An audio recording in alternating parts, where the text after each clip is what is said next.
Okay, we got it scratched up. Got the pilot scratched up, ready to roll. We're now going to do 2-part epoxy.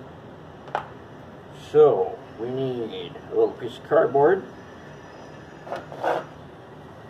We're going to use 2 number 17 X-Actos, and we're going to use PC11.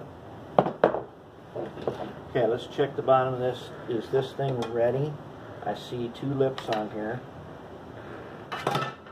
and I want to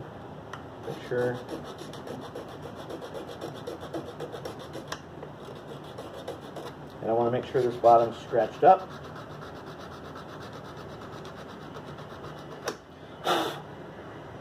I don't think we could have asked for a more convenient way to glue this, because we've got a shelf here to work with. Alright, let's clean up our spot here.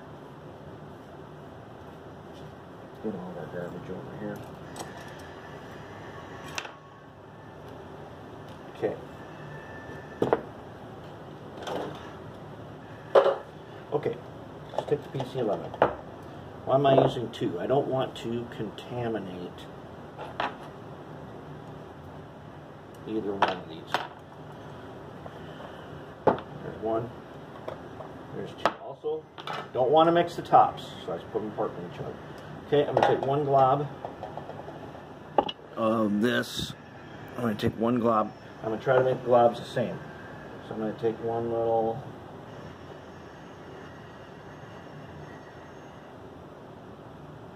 a dot on the end here, about that much.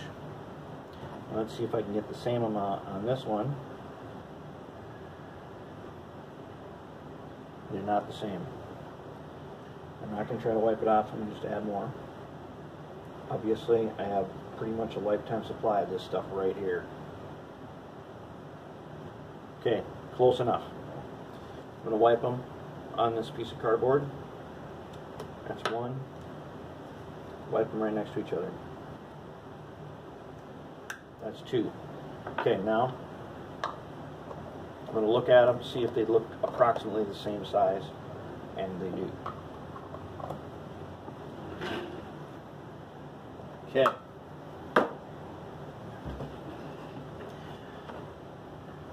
So then we're going to mix them. Whoops, now I already touched it.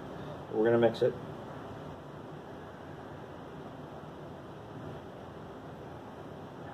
I'm going to mix as good as I can. You have a half-hour working time with this, so that's more than enough time. But I'm going to make sure it's mixed really good. This is also the filler. Now, I don't know for sure that this is going to work. Here's our pilot. Okay, we're done doing all of our benderizing for the day. Yes, benderizing. That's a technical term you don't need to worry about. Okay. I'm going to wipe some. Now remember, I got to cut out, so I don't want to wipe all the way across. I don't like that. Wipe some here.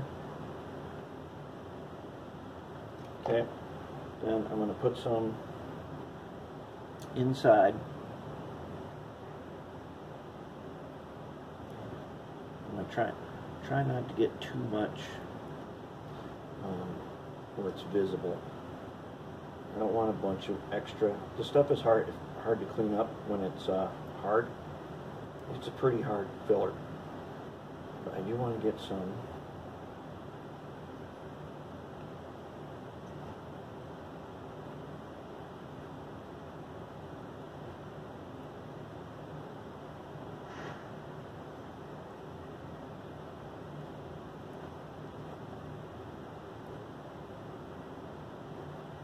Okay, now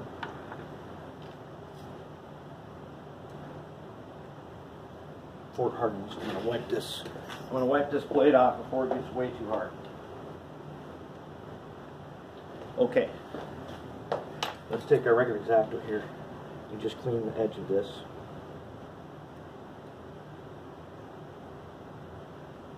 Because we know that on the inside we can see the top edge.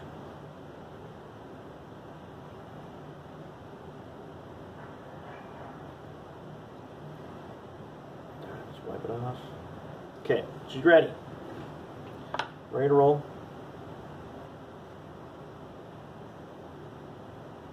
Install it. Oh my God, that's amazing. Man, you never know what you're gonna find.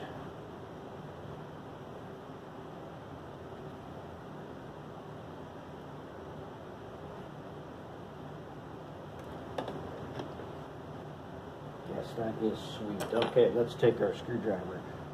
Kind of bend her down here. Oops. Let's get a good bond.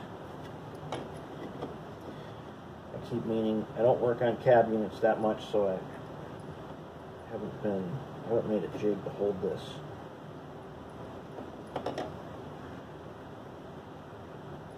I'm gonna guess right now that I need to find a way to hold this in place.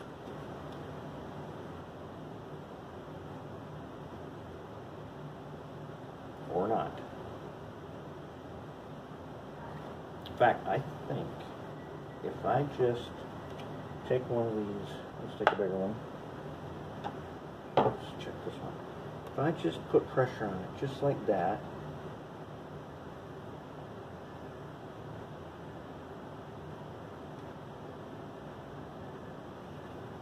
okay, maybe, I don't know if I could balance this on here or not.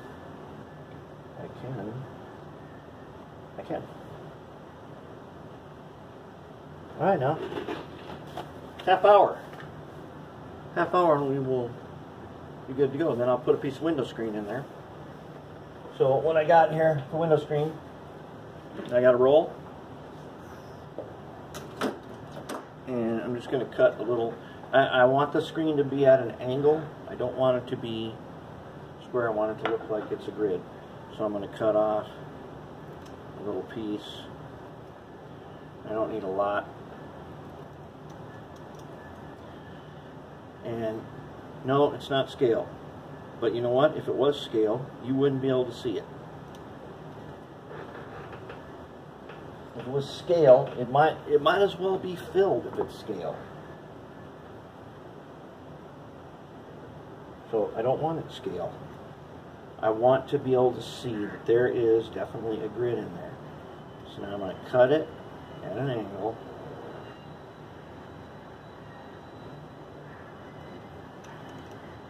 There's my grid.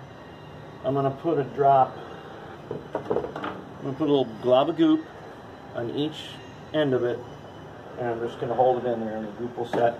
And then if I change my mind later, I can get it out again without any trouble. And there you have it.